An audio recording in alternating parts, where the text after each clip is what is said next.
লঙ্কার গুঁড়া আর মৌরির গুঁড়া করে নেওয়া হয়েছে, দিয়ে দিলাম। এবার লবণ দিয়ে দিলাম, চিনি আর লেবুকে রস করে নিলাম।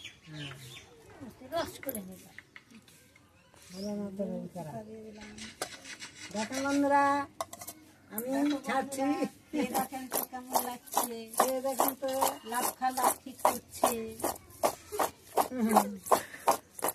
বন্ধুরা, গান মনে হয় দিতে হবে আর কে জ্বালাতে, আর হলো না।